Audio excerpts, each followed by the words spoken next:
Warning, the following material is extremely disturbing. On Grave Matter, we try to be as accurate as possible and we collect information from many different sources. We don't condone or glorify murder, and we try to be as sensitive as possible to victims and their families while approaching a serious subject matter with a sense of humor. Listener discretion is advised.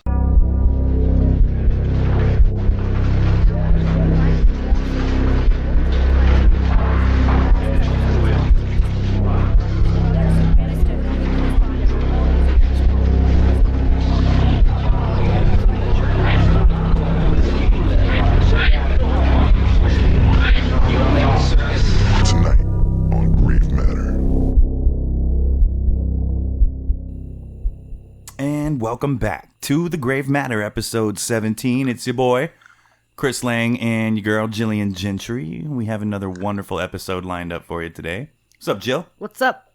How's it going? Chillin'. After we monkeyed with the equipment for 35 minutes? We have been trying to fix our equipment forever, and we finally got it working, so that's great news. Technical difficulties are the pits. Indeed they are. We got it working, though, so that's the main thing. We are going to start with a couple updates for you tonight. Area 51 is no more. They did delete it.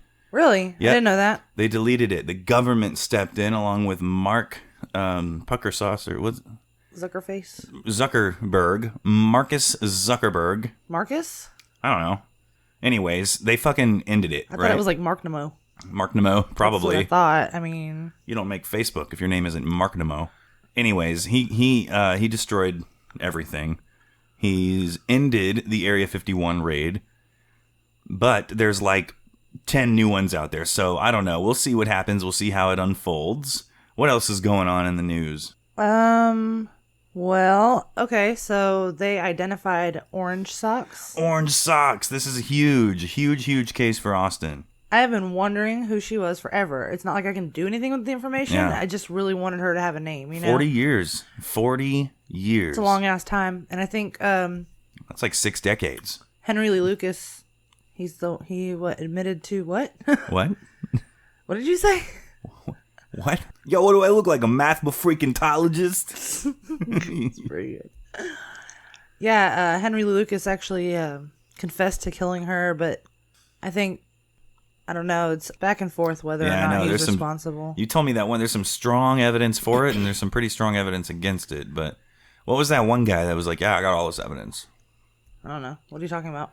It was like a picture of Henry or something. Whatever. I don't know. Maybe it was a different killer. I guess, maybe. But there's a lot of people saying that Henry Lee Lucas was in Florida during her murder, so... Well... She was killed on Halloween night. I thought hurricane season was over. Yeah, so maybe that was the orange socks. I mean, do you think that was a conscious decision for her to wear orange socks on Halloween? Yes. Yeah? Mm-hmm. Okay. Because there weren't pumpkin spice lattes. So... Gotta celebrate somehow? Choices are limited. Point? Yeah. Choices are limited. And she got murdered. Straight muck duck. You know what I mean? Yeah, I don't know, I've always been really curious about her in general, just because of how close it's right here in our own backyard. You know? There it is. Whoop, there it is. Yep. It is. It's right here in our own backyard, and I hear there is an unmarked grave site for her. Yes. Right next to where I work. Like, pretty much, well, I forgot where it's at. I think it's off of Lake Creek Boulevard, in a cemetery where she was buried. Yeah, I think. Or not buried, but was she buried? I imagine. Was she buried there? Yeah. I guess she hasn't been in the field this whole time. I'm like, they just left. I don't know. No, they didn't have any family to give her to, so I'm sure that they just... Yeah. But maybe she'll get a proper headstone now. And definitely. It's certainly an interesting turn of events and an opportunity for closure for the family. Yeah, absolutely. I guess they redid the drawing of her. Is that what that was? It was like a before and then after they identified? Yeah, they did. They redid the sketch, and then her sister recognized her, and so they gave her some more, I guess, photos of like her. Her from that time. Well, she had like in the pictures the police gave her, she had like really like orange socks. No, she had scars on her legs that were. Oh, okay. I thought you were gonna say scarlet socks. No. Whoops. Oof. She had scars on her legs that her sister recognized from like a childhood injury. And then, so they took the sister's DNA and they compared it to hers and it was a match. So interesting. So that's how it got. They still, and they also, from what I understand, found two different strands of male DNA. Yes, that's interesting because we're hoping that it's either going to prove or disprove Lucas and maybe Otis O'Toole. Yeah. You turned him Irish. And maybe Otis O'Toole with a sack of potatoes. Otis O'Toole. That sounds cooler anyway, eh? Yeah. So whatever. That's his new name. Or it'll... that makes him a 3-namer. Maybe it'll give them new suspects. You never know. That'd or what if so it's somebody weird. else that we know? You know? Holy cow, man. That'd be wow. All right. Who are you talking about today? Well, first I wanted to talk about the show. So my mom recommended the show to me. Yes. Oh my God. Yes. The show is trippy. It's supposed to be a 6-part show. I watched episode 2 tonight. And I don't know how the hell they're going to stretch the story out for another 4 shows. Because pretty much covered it. Yeah, I mean... kind of screwed that one up. But it's an interesting show. It's called No One Saw a Thing. No One Saw a Thing. Mm-hmm. The story of somewhere in... Ken Rex. Ken Rex in somewhere in Missouri. Yeah, it was Skidmore. Skidmore, Missouri. Ken Rex. What the hell is his last name? I was mispronouncing. Oh, I thought that was his last name. No. I thought his name was Ken Rex. Like T-Rex. No. You know? I'll look it up right now. Hold on. Ken McElroy. That's right. Ken McElroy. And so basically what the story is that this guy was a monster of a bully in the town of Skidmore. And he was, 6'4"? He's a big sumbitch. 300 pounds. He was a big dude with these weird mutton chops glued to his face. I don't even know if it was real hair. I mean, honestly, it looked very 70s porn star. Well, it was a while ago, but... Well, that's true. But he terrorized this whole town. His thing was he would go around and he would shoot people. Pick fights and then pull a gun. And almost always shot somebody. Never killed them, but always got away with it. And the town was fed up. Mm-hmm. And their thing was they basically, what happened? They cornered him in a bar or something? They had a town meeting, and they were like, yeah, so I think everybody's in agreement that we're just going to kill this fucker, right? And then they were like, let's do it. And so he happened to be at a bar across the street, or he had just come with his wife. That's right. He rolled up with his wife, yeah. And he goes in the bar, and the people from the meeting cross the street, go in the bar, and one guy's like, you should probably get your ass out of here. Like, and the bartender's like, free drinks for everyone. Yeah, and he's like, get your ass out of town. And so they were like, okay. And they went and got in the truck, and then the town followed him out there, and he was shot, they presume, by like 3 different people at least. Wow. In front of a crowd of 40 to 70 people. And everybody's like, I didn't see shit. Literally everyone. It's like this whole conspiracy of the town. And now they're like 80-year-old men. They're like, well, hey, God, what was coming to him? Even the preacher. Yeah. They were like, you ever heard the term, he needed killing? That's crazy. He needed killing. Yeah, they asked the preacher, they're like, so do you know who did it? And he's like, yep. And they're like, you gonna tell anybody? He's like, nope. He's like, would you have done it? Yep. Did he deserve to die? Yep. He was terrible. He was absolutely terrible. At first, I felt bad for the dude. You know, I was like, wow, that's kind of messed up. This whole town is. And then I like found out about him, and I was like, oh. I see where you're coming from. All right. Yeah, I mean, these were good, hardworking folks that killed him. You know what I mean? They worked hard at that, anyhow. Yeah. But yeah, he pretty much only has one person in his corner. Excuse me. He pretty much only has one person in his corner, and that's his wife, who was there for the shooting. In the truck. They pulled her out, right? Yeah. And everybody's pretty clear that they know who killed him. I mean, every single person I think I've seen interviews like, yep, no, I'm not telling you. That's so crazy. It's a true story. They banded together. This isn't just a show. It's based off of reality, and it's crazy to me. Yeah, it's a Sundance original, so you can go watch it or whatever. I just watched episode 2 tonight, came out. So there's 4 more. I need to watch the first one. I've only seen episode 2. It's still in there. So, anyways, check it out when you get the chance. They're not paying us. We just thought it was cool. Yeah, it's a pretty interesting true crime story, and I don't get I get the idea that you guys would be into that for some reason. So, see what you see. See what you see. Well, let's get down to talking about why we came here to talk about what we're talking about. Okay, let's talk about it. All right. So who do you got going on over there? This is going to fuck your head up. So this is, okay. Yeah, it will. And Jill usually comes in here with 10 pages of notes. There's literally notes laying all in front of us right now. And tonight it's just one page. It's a short story. Mm-hmm. It's very interesting. But it's very interesting. And yeah. I want to hear about it. And it was like complicated, and you'll know why. But get this shit here. Here's your first mind blow. Okay. No third name. I don't like it. I don't like it either. Mine has one because he's a regular killer. I don't know about you. I don't know what you got going on over there. Well, it sucked specifically because there was another killer in the same state with the same two names. Wait, what? Yeah. What is it, John Smith? I mean... Charles Floyd. I believe the other one was... That's pretty specific for serial killers. There's two Charles Floyd serial killers. That's at the same time? In wherever this was? Oklahoma. Dang. Tulsa, Oklahoma. Now, I think the other one had a nickname. It was like Babyface. Okay. I think he's a rapper. Not anymore. Or something like that, yeah. Charles Floyd. Charles Floyd Albright. You can't just make up a third name. That's a killer, Charles Albright. You know that. You taught me that. Yeah. Oh, and today is also the anniversary of the Manson killings. Pretty Boy Floyd. What did I say? Babyface Floyd? Pretty Boy Floyd. Yeah, wasn't that a boxer? Yeah, same difference. He was a bank robber. Oh, that's kind of cool. This was in the 30s, but it was still even Oklahoma. Cooler. And my dude was in the 40s. What do you know? Wow. So yeah, two active serial killers or criminals anyway. Right I don't know around what the same hell. time, Yeah. same area, same name. Yeah. That's fucking that is mind blowing. Yeah, so Are you sure that's the case, or was it the same dude able to like pull off two? I don't know. I don't know either. I don't know. All I know is that it made research a bitch because there's no third name and they're both in the same state. Yeah. So you had to figure out which one's which. Right. And so with the Charles Floyd that I'm doing, it's a literal mystery where the fuck he came from. What the hell? Like, they didn't even have his birthday. I couldn't find his birthday anywhere. They don't know. Like, wow. Yeah. So, no history. This is not the first time this has happened. No, it's of happened course. like We twice. work with what we got. Yeah, we work with what we have, but that's pretty. I mean, even a birthday, that's pretty something.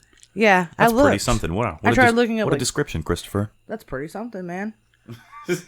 So I looked up everything I could find on him, which was next to nothing as far as his personal life, his bringing up, whatever. But let's dive in. Yeah, Charles Floyd. Without further ado. Ado. So, like I said, there's another Charles Floyd in the same area, same time frame. But Charles Floyd, this is going to hit a little close to home for you. He had a particular liking for redheads. Well, a lot of people do. Not as many as you'd think. A lot of people do. Oh, it's a few. Yeah, just a few. It's a few. I've read this statistic that it was like even if 1% of the... It's like even if 99% of the people in the world found you ugly, there's like 78 million people that still think you're hot. So... That's particular to redheads or what? No, that's just... I mean, that's a percentage based on population thing. Oh, gotcha. Mm-hmm. I'm just playing with you. You're all right for a ginger. Well, thank you. I can attest that I think you have a soul. So... Twisted as it may be. So... His first known crime was July 10th of 1942. Nice. Yeah. He broke into the home of Helen and William Brown. Helen was she was 19 years old, and she was 6 days from giving birth. Oof. Yeah. So. Question. Okay. How do they know that? Well, she was probably 9 months pregnant. And they give you a due date. Well, okay. Based on the child's development. 6 days from her due date. Yeah. Okay. So she was 6 days from her due date, and her husband was not home at the time. William was out. So it was just Helen by herself. And he broke into the house, and he attacked her in her kitchen and bludgeoned her to death. It was a double homicide because her child was basically full term. Oh, wow. Yeah. And she was sexually assaulted after her death. Jesus. So, yeah, it was pretty bad. But Floyd, before he left the scene of the crime, he actually made himself a meal and ate in the kitchen with her. Oh, okay. I've seen that a few times. Yeah, but those are always like the weirdest ones. Yeah, but it was like a plum or something, or like a banana or a Angel Resendez, yeah. toast or something. This guy had like a meal. Like spaghetti. He had sausages and toast. Spaghetti and muck ducks. Which I guess muck ducks. I guess in the 40s that was a thing. I don't know. Maybe in England. I don't know. It sounds English. Yeah. They still do that, like with bangers breakfast. And toast. Right, or they'll do toast with sausage and like a roasted tomato with every breakfast. Yeah, they do some weird egg thing too. Like an eggy or something, or I've heard of it before, but... Eggy. I don't know, like some kind of weird poached egg and bread or something. I don't know. I'm so sorry, England. Don't send the queen for me because I don't know your food. And beans, right? Baked beans on toast. I don't know about that. That sounds horrible. They put beans on toast, all right? Get over it. It's campfirey. It's a hobo lunch. It is. Anyways, moving on. Yeah, let's move on. So after 6 months, another attack happened on Clara Stewart and her daughter Georgina Green. Now, Clara was 48, Georgina was 31, and they were sharing an apartment in the nearby neighborhood of where the July attack happened. Okay. So Georgina's husband was actually in the army, and he was on active duty at the time, I guess. So police noticed at this crime scene particularly that it seemed that they had a serial killer that had an affinity for redheads because they were both redheads. And it was down the street. That makes sense. Right. He beat them both to death and raped them after their death. Okay. It was December.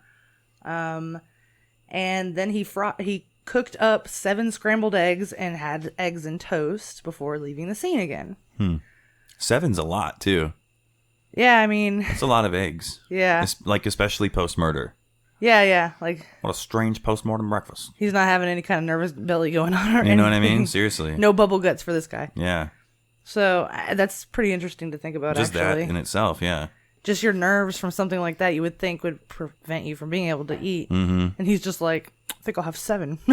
Because that's all they have. I would have had 9 if they had 9, but they didn't go to the market, so... Feast. Yeah, that's super weird to me. Agreed. So, on May 15th of 1945, the next victim was 20-year-old Panta Lou Niles. First of all, I have several questions. Okay, let's start with one. So, 1942, now we're in 1945? Yep. Damn, so this guy's got some time between his killings. Yeah, and continues like that. So the first 2 were 6 months apart. This is in what month of 1945? May 15th. The war's almost over. That's fantastic news. Well, not for Panta Lou. I mean, she didn't give a shit less. Yeah, so number 2, what the fuck is her name? Pantaloon?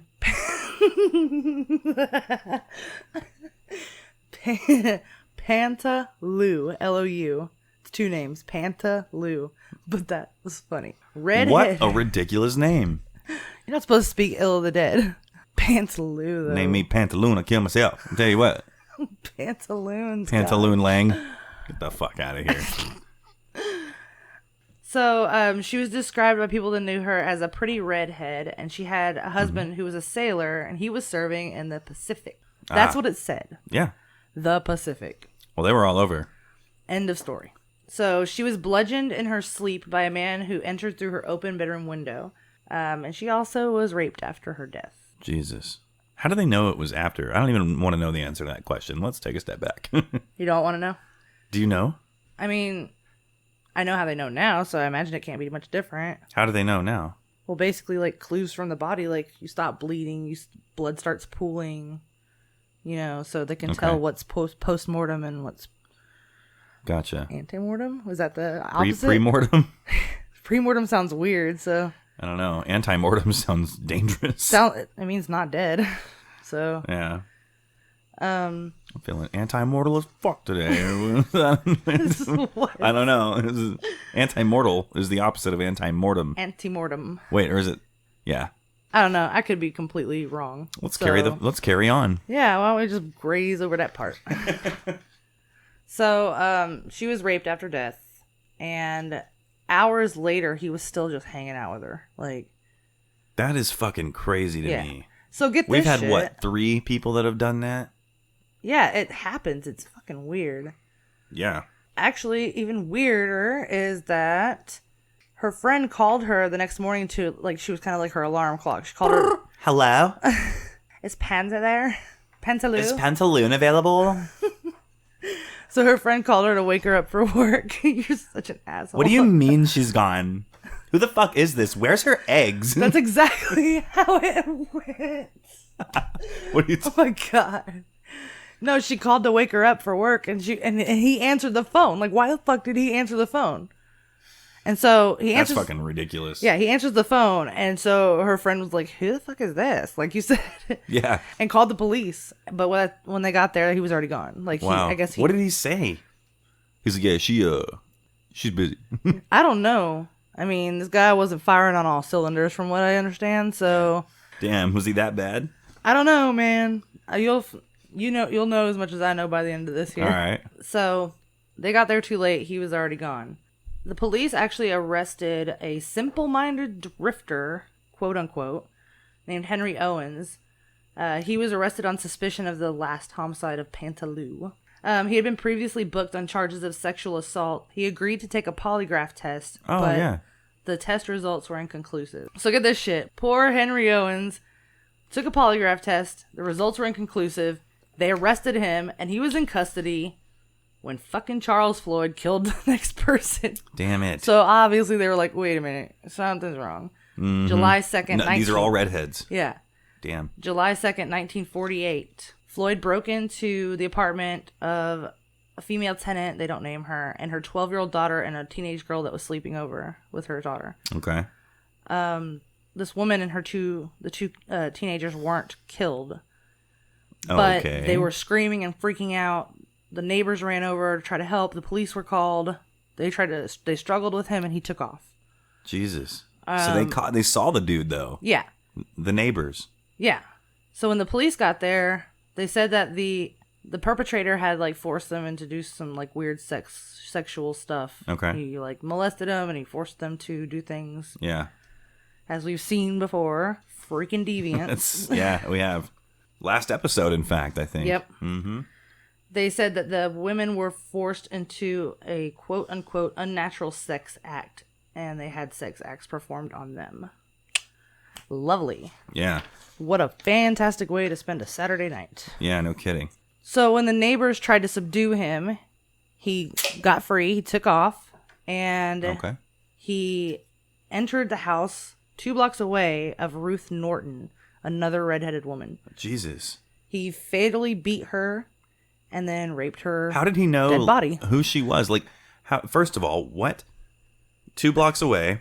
I mean, I can't. He I does see it a again. redhead. Years between. That's weird. The only reason I've seen a redhead in the last 6 months is because you are here. You know what I mean? Like, yeah, that's true. I don't see very many. I think there's like one more at work. And he's like, I live in the town of redheads.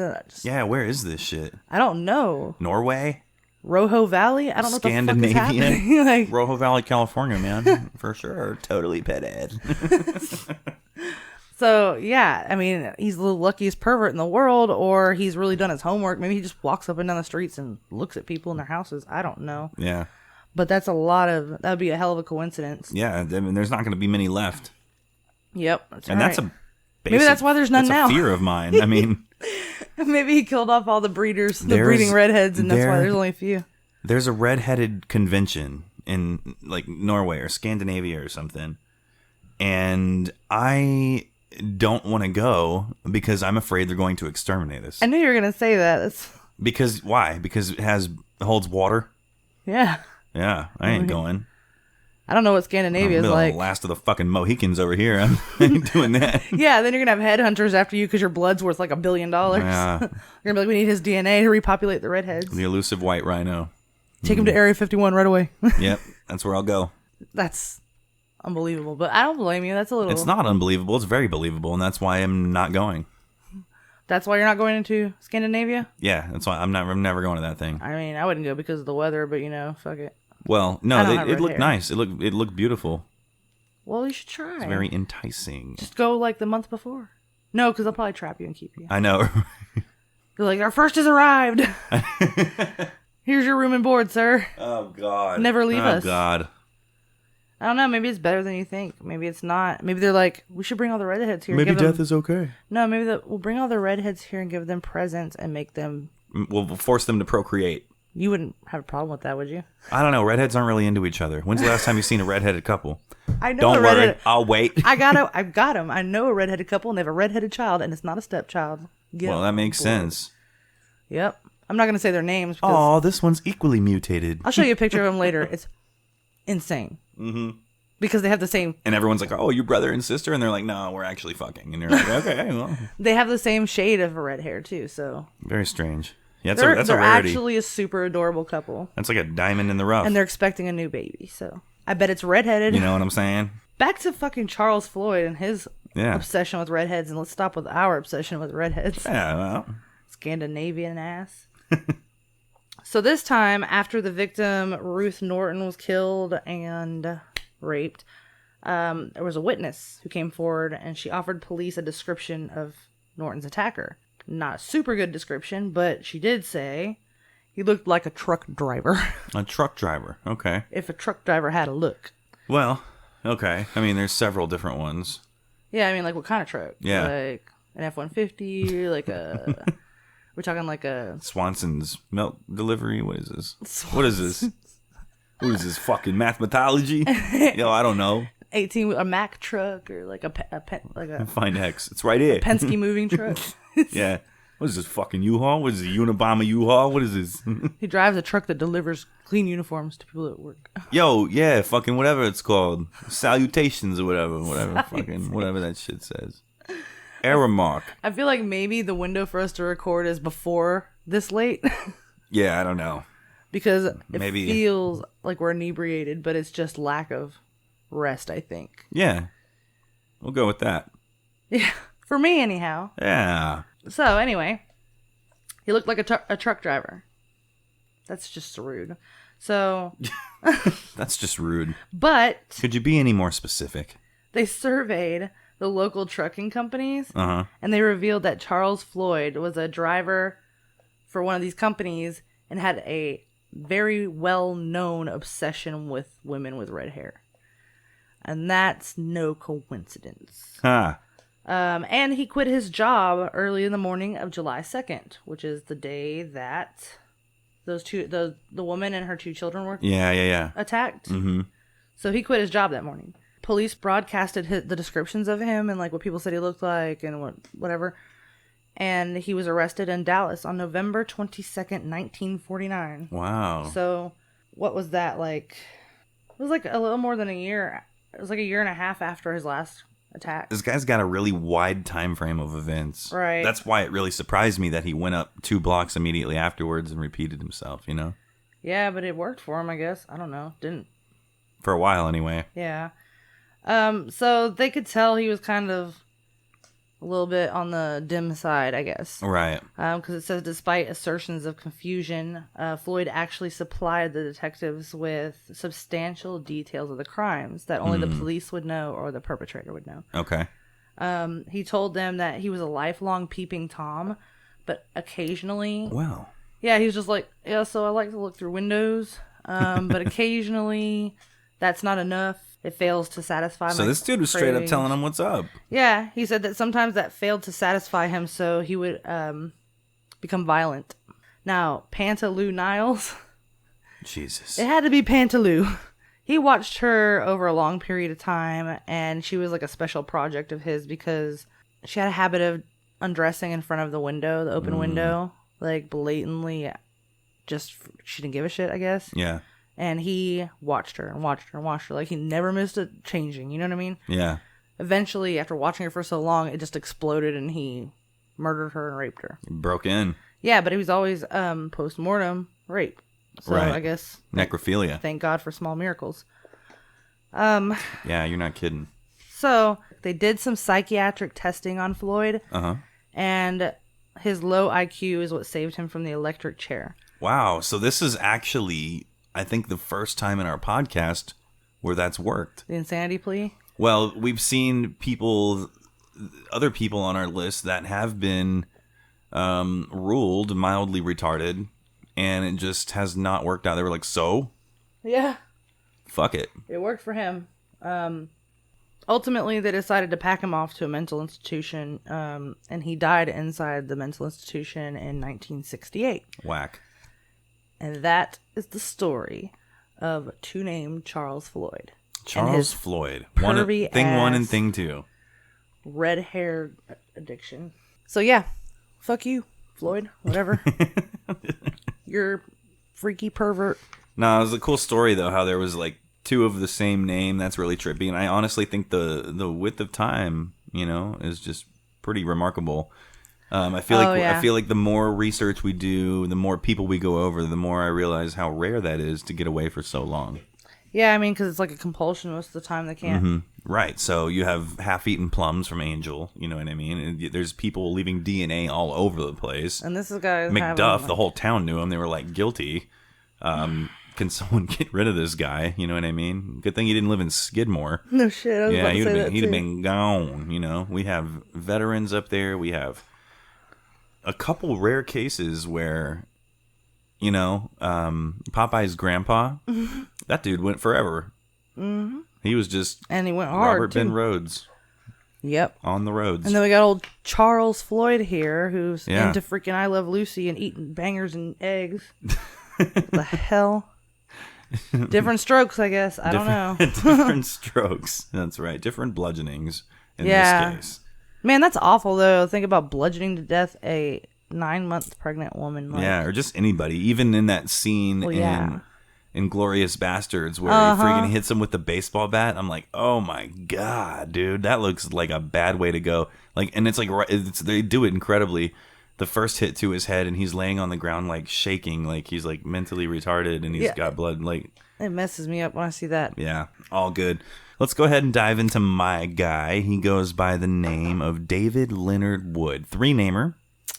Back to square one. A.K.A. the Desert Killer. This took place in El Paso, Texas, where so many of our crimes have taken place. He was known for kidnapping and rape, and pedophilia, and murder, and necrophilia. So he was just like an all-star. He was the jack of all trades. He had, he's convicted of 6, but we think at least 9. We're pretty damn sure it's 9. And by we, I mean Earth.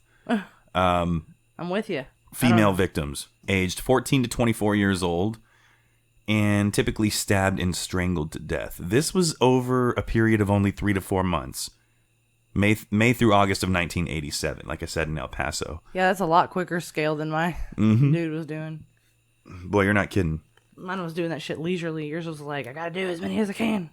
That's what he was doing. He was sentenced to death, actually, in 1992, after initially being arrested for this in 1987. So it was a 5-year period before he was sentenced. But... It kind of makes sense, but it's crazy. It's a crazy story. He looks like Brad Pitt, or he used to look like Brad Pitt. Now he does not look like Brad Pitt. But yeah, he looked like Brad Pitt. It absolutely tripped me out. Look him up, for real. Okay. David Leonard Wood. He was born June 20th of 1957. He had several siblings. He was from a middle-class family in a suburb in northeast El Paso. His dad worked at the electric company, had a good job there. And his mom, interestingly enough, was very mentally ill. And I wonder, what role does that play in creating him? You know what I mean? So I don't know anything about his siblings. I couldn't find anything about brothers or sisters. I know that there were siblings, but I don't know if they were troubled, right? Mm-hmm. Like I said, the mom was very mentally ill, and this led to an ugly, deteriorating relationship that lasted 24 years with the dad. That does not look like him. That looks like Brad Pitt. That looks like Bradley Pitster. All right? It's okay from his top lip down, I can see it. And then his expression and his eyes, the way his eyebrows are. Yeah, he looks He looks like Brad Pitt. He looks like Brad Pitt had a rough fucking life. I wrote that he looked like Brad Pitt's dad because it was like back in the day. Yeah, you know what I mean? Been. Like a cousin or something, yeah. I don't know. He looks like he was never an actor, but instead maybe sold meth. Yeah, so he might have. Brad Pitt on meth. He might have. We'll talk about that a little bit later. Bradley Pitster. Bradley Pitster. If someone told me he was a direct relative, I'd be like, yeah, I totally see it, you know? Yeah. He wasn't. Anyways, Terrible relationship with the parents, a 24-year marriage that ended in divorce, and it was extreme fighting the entire time. It was such a bad environment that the parents had the kids live in foster homes during the worst part of their relationship. Shit. So they temporarily sent them to foster homes. It did not go well for Leonard. Okay. He was about 12 years old at the time, and he started having these violent sexual tendencies, which he admitted to. And it appeared around 12 years old, but he didn't really act on it immediately, right? I wonder if there's anything that they could have done to change that, or maybe so. I wonder that as well. You know, his mom was very mentally ill. He was going through a very troubled time. He was with his brothers and sisters when they were in foster homes, but you know, I don't know how they turned out. But it did not turn out well for him. Wonder what it would have been like if he had just had like family that loved him and took care of him, and there wasn't constant fighting and violence. How around. Different would it? Yeah, like what factor, you know, or what role does that play? You know, pretty big one based on history. His dad was interviewed and said nothing more than that he had a very rough and unstable childhood. At 20 years old, he really ran into his first bit of trouble, and you'll notice that this just gets exponentially worse as time goes on, which is often the case. But we'll take a look at April 28th, 1977. So he was 57 was when he was born. He's 20 years old at this time. And he is charged with his first major crime, indecency with a child. That's at 20 years old. So it's a bad start, but they were somewhat lenient. I think she was like 15 and he was like 20. And they were like, well, that's bad, but not terrible. You know what I mean? Borderline. So he got like 3 years in prison. I can't imagine the age of consent would have been much higher than that, but it depends on if she was willing to participate. So also. That's right. So I don't think they could prove anything. I think she said she wasn't, but they couldn't prove it. But anyways, he got off kind of light. It was like a 3-year sentence, right? Okay. He served 2 years. And then was released on good behavior in December of 1979, right after Christmas, December 28th. 3 years later, in 1980, so this is a year after he got out. Okay. 3 years after the first event. July 10th of 1980, at 23 years old, once again, this time he's charged with rape. Okay. The judge says, you're fucking done, and sentences him to 20 years off the bat. He's like, well, you're a terrible human. Mm-hmm. So he got 20 years. He served 7 years and was paroled in 1987. Once again, 1 year later, June 16th, 1988, at 32 years old, he gets super busted. And this was a sexual assault charge. He goes right back to the judge. And the judge says, I cannot give you life, but you're fucking done. He gives him 50 years, maximum sentence. Okay. But if you let him out in 9, then it's not a big deal. He is still in prison. He got the death penalty. He's still there to this day, and I'll explain why. But after he got charged with that, he has never been released from prison again. Okay. So that's good. Yeah. Now, as he's in prison, he was sentenced in 1988 to 50 years. Okay. 2 years later, 1990, he's found guilty of muck duck. Murkin. You been murkin? He's found guilty of muck duck. He's sentenced to death. Let's go over who'd he kill? Why. Right? Oh, okay. Yeah, let's do this. So, the primary crimes. El Paso in 1987 roughly had 500,000 people. Okay? Okay. It was a pretty big town for the time. It was a border town, picture an L. Right? And then on one side of the vertical line is New Mexico, and then to the south of them is Old Mexico. Right? So it's an interesting... Original. It's an interesting border town, you know what I mean? Right? The OG Mexico. Like with the glass Coke. Yeah, borders Mexico and New Mexico, and it makes it a convenient location, one would think, to get away with crimes. That reminds me when we were at the restaurant. At the restaurant, yeah. I was thinking the same thing. So the waitress comes up to me. We're at a Mexican restaurant, and she's like, what would you like to drink? And I just said Coke out of habit. I was like, I'll have a Coke. And she's like, all we have is Mexican Coke. Is that okay? And I was like, I'll have milk. And then she just looked at me and walked away. And I was like... She was like, wow. And it wasn't because it's a Mexican Coke. It's because when she said Mexican Coke, I thought, that's super sweet. Like, and it's breakfast. The cane sugar. Yeah, so we were there for breakfast. Yeah, I was like, I can't get pancakes and shit and have fucking Mexican Coke. What By am the I way, thinking? she should have, because that milk was warm as fuck. Oh, God. It was like it came right out of a tit. It was awful. I felt like I was nursing. It was not a good dining experience. No, I had him bring me ice for milk. Like, that, how fucking unappetizing is and that? It helped, right? It did, but like, it has to be pretty bad for ice milk to be the answer, and it's better. You know what I mean? Like, right? Yeah. Come on down for ice milk. It's like, what the hell? Did y'all keep this in the trunk of your car? What the fuck is going on? You never know. You trying to make cheese out of this shit before I ordered it? Like, shit, bring the milk in. Fucking fuck ice the cheese. She needs some milk. That's terrible. Someone ordered it. But she had to run to her house real quick. Yeah. So I just thought, I felt really shitty because she's like, we only have Mexican Coke. And I'm like, not any of that shit. Not doing that today. That's terrible. Yeah. But it was just because I was like, yeah, that sounds like syrup to me. Like, oh, God. But anyway, carry on. Anyways, we'll carry on with the Muck Duck investigation. The primary crimes just mainly focuses on 6 women. Like I said, there were probably 9. The other 3 have never been found to this day, which is unfortunate. But we know he did it. He told everyone he did it anyways. This took place over May to August, right? It was May 13th to August 27th. The girls were aged 14 to 24. Girls started disappearing all from the northeast El Paso area. They were either young or petite. They all had a tendency to be somewhat troubled.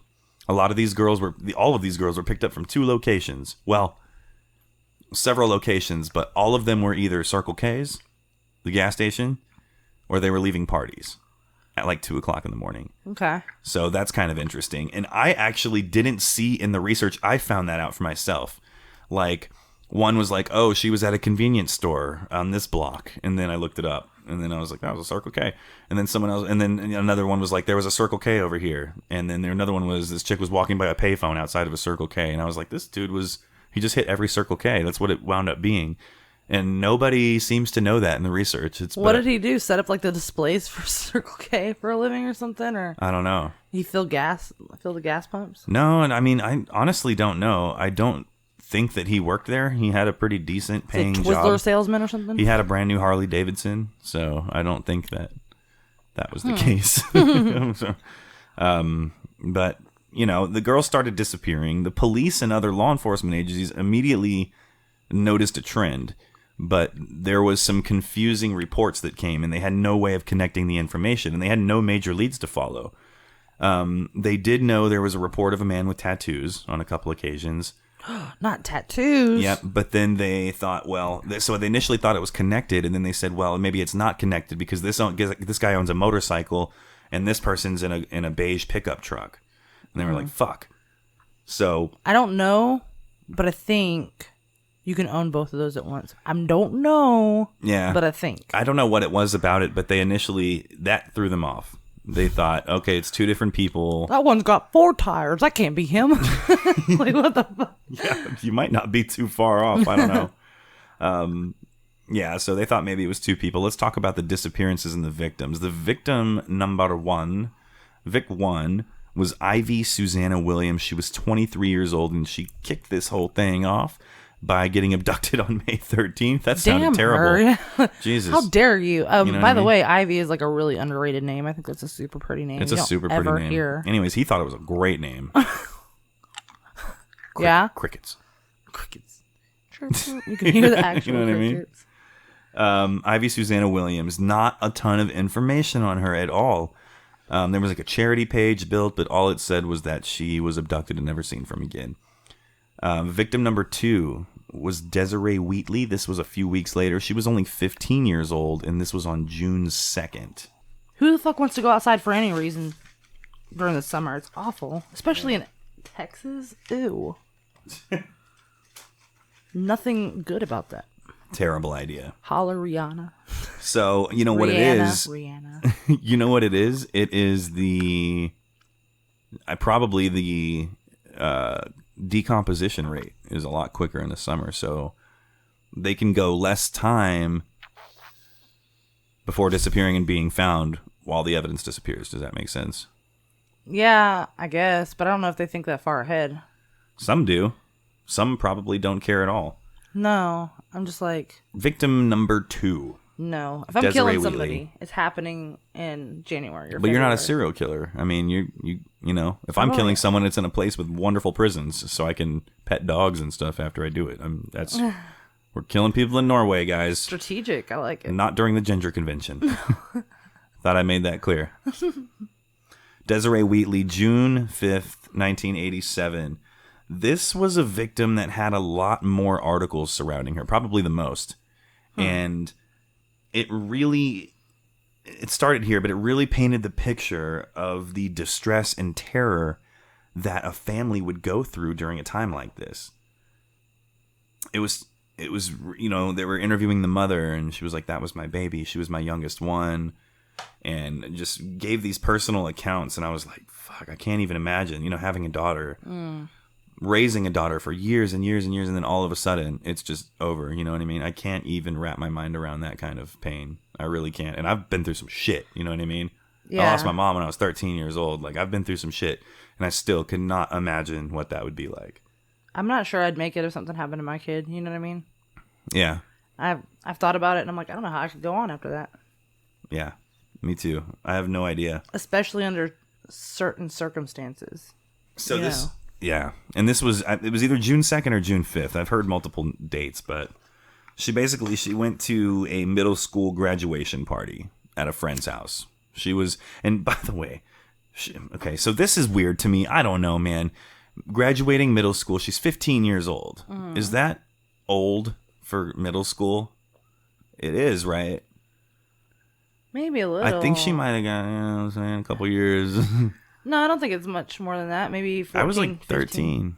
But I started a year early. So 14, 15. All right, that makes sense. Anyway, she went to a middle school graduation party, even though nobody graduates middle school. Whatever, let's move on. At a friend's house.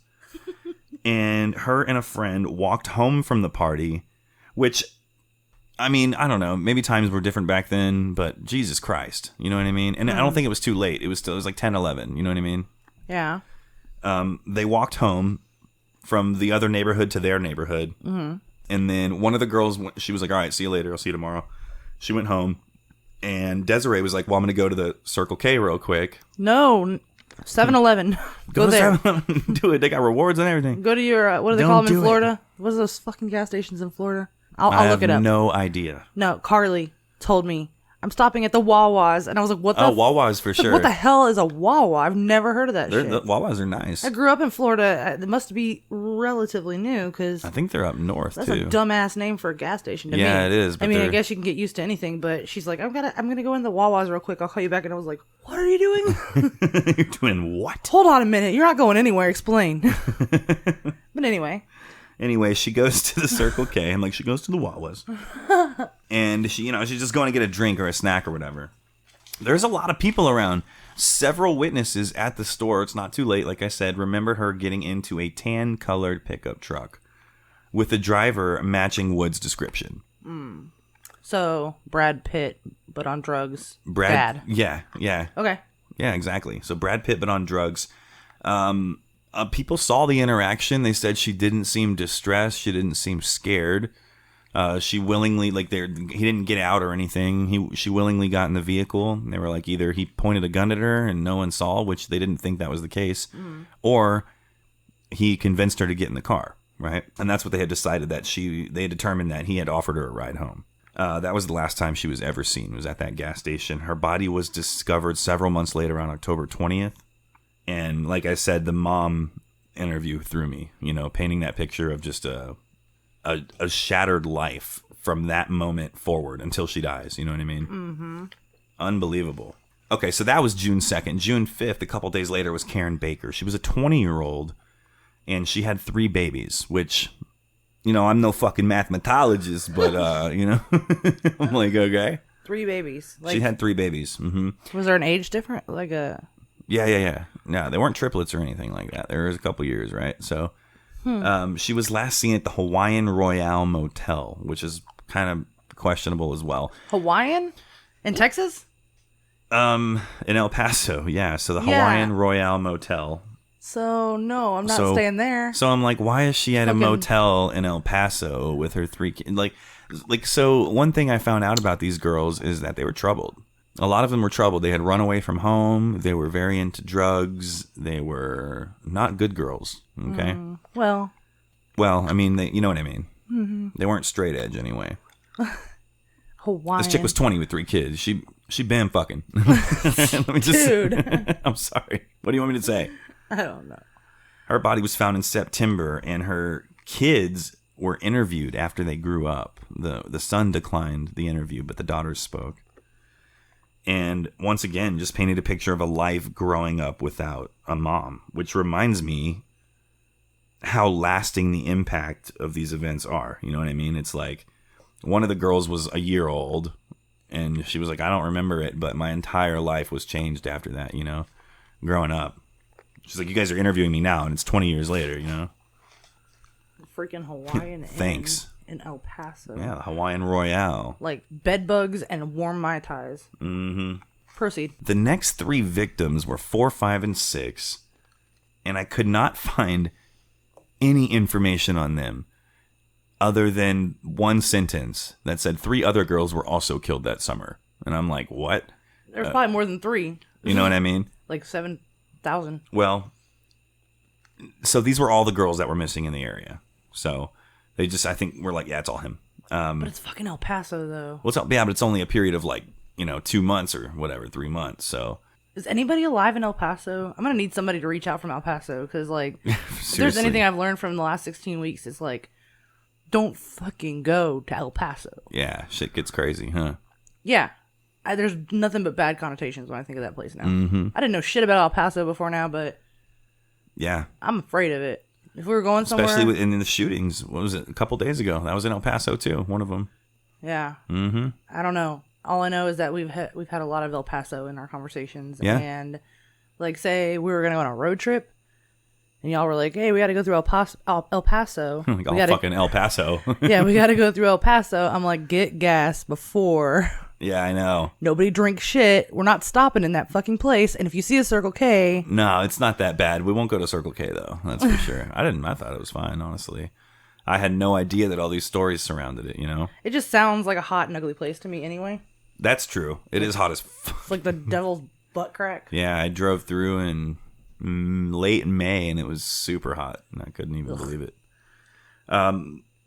So the 4, 5, and 6, Angelica Frausto, Rosa Maria Casio, and Dawn Marie Smith, 17, 24, and 14 years old. They went missing August 8th, August 12th, and August 28th, right? There's 3 more potential victims. The first one is Marjorie Knox, who was only 14 years old. There was Cheryl Vasquez Dismukes, who was 19 years old, Hold and then on. Melissa Alanes. What was that last name? Dismukes. That is interesting as hell. Dismukes. Yeah, there's no other way to pronounce that, I'm afraid. Yeah, or Dismukes. I don't really know. Dismukes. Marjorie. Not any better. Either way. Yeah. Marjorie Knox was 14 years old. This was actually the first missing girl, but she's never been found. This was in February of 1987. She was at a party, last seen about 2 to 3 in the morning, and she's 14. So, I mean, what? You know what I mean? Yeah, A lot of these girls were runaways and troublemakers. The next one, actually the one after that's even worse. So the next one was Melissa Alanes, who was also 14 years old and last seen March 7th. So once again, before the bodies that were discovered. And she was at a Circle K playing video games. She was a very troubled teen. She had ran away from home 2 weeks earlier. And she had come back home after a few days and then continued to fight with her parents and wound up I'm going to the Circle K to play the arcade machine because screw you guys, you know? And unfortunately, that was the last time she was ever seen. So they reached out to the mother for an interview 30 years later, and her exact words were, "It's still too fresh." Wow. 30 years. That's got to be hell. Yeah. I mean, to fight with your kid and then they disappear, and you're like, if only, yeah. I hope they know I loved them. I hope, they didn't suffer. And I'm sure she knew. I'm sure. That's awful. Cheryl Vasquez Dismukes was a little bit older, 19 years old, and this was in the middle of June 28th, 1987. Okay. She was last seen, confirmed, talking with Wood at a Circle K. Son of a bitch. She was also a troubled teen. She had gotten married a week before to a known gangster in town, a Mexican gangster, and was known for causing trouble, right? The thought process that investigators use, this guy never really admitted to why, but he chose troubled teens, runaway teens, people that were at parties because people were less likely to look for him. Right, well, with that's a murder. typically You know what I mean? They figure they just ran away or whatever. Mm-hmm. That's kind of what happened with Deborah Jackson, Orange Socks. Yeah, that's true, huh? That's true. Her family assumed that she just went off to start a new life somewhere, and they didn't even, I don't think they reported her missing. No, they didn't. They didn't look for her at all. A lot of people were like, so about that. Yeah. We love you, Joe Dirt. Okay. Let's talk about the investigation. Okay. Now, like I said, they had heard about the vehicles, right? But they initially suspected they belonged to two different people. God damn it, nobody can have enough money to own two different riding machines. Nobody No has two way. TVs. And color, too? Are you kidding me? And, and initially they did not think that a lot of these girls were dead. They, were runaways, troublemakers. So it kind of hindered the investigations, much to this guy's satisfaction, right? There was one event, though, that completely turned the fucking tide. Get ready, Wood. Get ready, Wood. About to get dealt with. He is about to get dealt with. A woman came forward at some point in August with the testimony of her experience with David Leonard Wood. I doubt it was a lovely evening. It was a nice evening. It turned into a pretty terrible one. It started outside of a Circle K in Northeast El Paso. Not a Circle K. Sure enough. Mm-hmm. What the fuck? Does this guy like big gulps like a motherfucker, or what's going on? Like maybe he has a rewards thing. That who does I don't know. big Gas gulps? card. Yeah, I don't know. I don't know. Probably anyone has some. I don't know. It's a great question. He likes soda water, I know. but only Circle K. Yeah. Soda water. Guy pulls up, beige pickup truck, asks if she needs a ride. She says yes, which is the first mistake that she makes. He did not give her a ride home. So let's Go ahead and spoiler alert this shit. He told a fib. You fibber. Where are we going? This is not home. This is not home. And I think to myself how awkward that point would be where you pass your street and you're like, oh shit. Like, you know what I mean? I hear people talk about it Here all the we time. go. They're like, we're riding along and it's really quiet and awkward, and then I'm like, you missed our turn, and he's like, no, I didn't. No, like, I didn't. Oh shit, this is gonna turn bad. This is not good. A lot of people tuck and roll at that point. And she was going to. Later, they found another girl that came forward that did tuck and roll. Yeah? Yeah, absolutely. You gotta do the tuck and roll. 4 more came forward after this. One of them was a tuck and roller. Hitting the pavement sounds like a real shitty deal until you know what's in store for you. She was fine. She got a scratch on her leg and lived. So yeah. Do the tuck and roll. Not the same for a lot of these other girls. I mean, on I-35, you might want to reconsider the tuck and roll until you maybe get to like... Well, yeah. And so, so what happened was he tried to steal a girl from her apartment complex. Mm. And as the gate was opening to get out of the apartment complex, she just dipped out of the back door. So it wasn't a tuck and roll, but she dove out. Sorry, that reminds me of something. So, what the hell does that remind you of? I mean, honest, how could that be? Dallas's ex-girlfriend. Uh-huh. Have you ever heard that story? Of an apartment gate? No. No. No, they were arguing and they were driving down the road like a residential Oh my street. god, yes, I do. Oh my god. And he's driving and she just opens the passenger door and steps out. And he tells me that story. I was like, did she fall down? And he's like, yeah. She was going 30 miles an hour and then she started going 0 miles an hour immediately, and wow. she fell down. That's crazy. And he's like, I was so just annoyed and disgusted. I just put the car in park and walked away, left it running. Oh my god. I was like, wow, that's nice. That's crazy. Yeah, so if you're listening... Well, shit, that's crazy. I don't care who you are right there. That's nuts. Yeah, I don't know why that was a tuck and roll where she didn't tuck or roll. She just kind of left it to God, I guess. Jesus, take the wheel. And he let her down. Oh my god. Literally. Oh shit, that's so funny. Oh, he's going to man. listen to this and he's going to be laughing so hard. I know. It's true story. True story. So this dude actually stopped at an apartment complex. And went inside of an apartment, and she stayed in the truck. I don't know if he locked it and tied her to the wheel or something. I have no idea. She did not leave. So, mistake number 2. So she knew that they weren't supposed to be there, and she didn't try to Yeah, he was like, so they're like, at this point, they're like 15 minutes from her house. And he's like, I'll be right back. And she was like, okay. And then just waited, I guess, for him to get back. When he came back, he had a piece of rope hanging out of his pocket.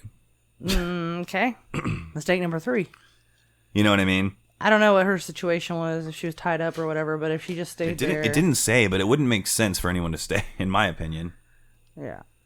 He gets back in the truck, got his supplies, and he drives out to the desert, of course. Like, wait, I gotta get my kill gear. Hold up a minute. Yep, absolutely. They stop at the first stop of the evening, and he pulls her out of the truck and ties her to the front, to the grill. And then he grabs a shovel and a reddish-brown blanket, she says, out of the bed of the truck, lays it on the ground, and then goes behind a bush and starts digging a hole. A reddish-brown blanket? Yeah, like a reddish-brown blanket, which becomes important later. That's a bearskin rug, you uncultured woman. Just playing. He was digging a hole. Going on digging. And haven't you seen Holes? Yes. Pendansky. Isn't that the chick's name from your story? Pendansky? Pantaloon. Can you imagine if her name was Pantaloon Pendansky? Wow. Destined to be an artist. You know what I mean? For Pantaloon Pendansky's new collection. Wow. Anyways. He comes back after digging. He's all dirty. He starts ripping her clothes off. And then in the middle of it, he stops and he goes, oh, did you hear that? And he like trips out and he's like, I heard voices. He's like, get in the truck, get in the truck. And she's like, okay. All right. Yeah, we should go. Like, what? They get back in the car and he's like, no, we have to go somewhere else. We have to go somewhere else. And they drive to a different location in the desert. Ties her to a bush at this point. A bush? Yeah, it must have been like a substantial desert bush. I don't know. Took her clothes off, gagged her, put the same blanket down, and then raped her. He actually succeeded in raping her at this point. I'd have been like, did you hear that? Like, so keep that paranoia going, girl. What the fuck? Well, once again, after he raped her, he's like, oh, we have to go. I heard voices. Which makes me think he was on like meth or something. You know what I mean? Like cocaine or something. You know what I mean? He left the girl there naked, gathered her clothes and all of the shit. And dipped. He was like, well, I gotta go. There's voices. And he took her shit with him? Her clothes? Yeah, he took her clothes, left her there. And he left. Somehow, she got away. She untied herself from the bush. That just cracks me up. She was in shock for a long time. She called the police a month and a half later. Yo. Which does not surprise me. I mean, you know. But a bush, that just trips me out. I know, like, what kind of fucking bush is that? That's very specific. Especially in the desert, you know what I mean? Where there's nothing. It could have been just like, he tied me up. He tied me to a bush. Shrubbery? Yeah, like, a bush is like the flimsiest piece of freaking... Yeah, that's probably how she got away. I guess. I don't know. Anyway, well, she told the police everything after a month and a half. Mm-hmm. And even showed detectives the area where he was digging, the first site. Very brave girl. Wood was ID'd by her directly in a lineup, I think. And that is the crime that he was convicted and sentenced to 50 years for, was the sexual assault of her, right? Okay. Without them knowing about any of the murders at this point. Right. He went to jail and ran his fucking mouth. A lot. Okay? Yeah, bragging. Yes. Bragging to the point where he had newspaper clippings in his cell of the murders. Nobody likes a braggart. They interviewed his cellmate and they were like, did he admit to any of this? And he was like, yeah. Like, look at his newspapers. Like, look at his newspapers. He was like, me with like the El Paso Gazette hanging on the wall. You know what I mean? Jesus. So over the next 3 years, they built. Look at his newspapers. You know, it's cracking me up. Seriously. Over the next 3 years, they built a case against him, and as soon as the connection was made, they found, within a few months, they found the bodies. 6 of them. But the case took 3 years to build. And so my thing is, like, was he in jail already? He was in jail. Is that why they took so long? Were they able to put it on the back burner? Because he's already serving 50 years, you know what I mean? Yeah, probably. They're like, yeah, we can give him 10 years. I don't give a fuck, you know? So, yeah, he was arrested in 1987, charged with 50 years. They find the bodies a few months later, and then they start building the case. It took 3 years to build, but in 1990, in July, he was finally indicted on all 6 murders. They never found the remaining 3, but they were like, yeah, it's him. He was just like, I don't know where I put him. Like, they're out there somewhere, Wow. you know? There was he had absolutely no regret at all, but there was still these like distinguishing legal moves that his lawyer made. His lawyer was apparently great. I don't know what it was, but he was dragging out the case.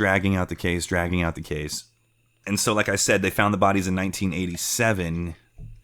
He was not indicted until 1990, and then he wasn't found guilty until 1992. November of 1992, by the way.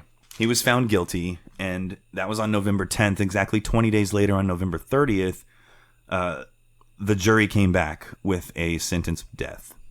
He immediately appealed his conviction, and get this shit. He went up the ladder of appeals for 26 years. That's how long he was able to appeal, to the next level. I guess he didn't have shit else to do. The Supreme Court denied him, of course, his writ of centuri in April Centaur, I think it is Centaur. Okay, well, they said no. Okay. In April of 2008. Got it. No Centaur. And at that point, 4 other women had come forward with similar stories about Wood. One of them is the one who jumped out of the car. He has not been executed because after the Supreme Court upheld his conviction, that whole thing happened with the lethal injection drugs. Stating that it's inhumane, So he's been on death row this entire time in the Polunsky unit in Livingston, which is not a wonderful place to live. However, I think it was, a month or 2 ago, the Supreme Court reversed that, and now the death penalty is to be carried out again with those lethal injection drugs.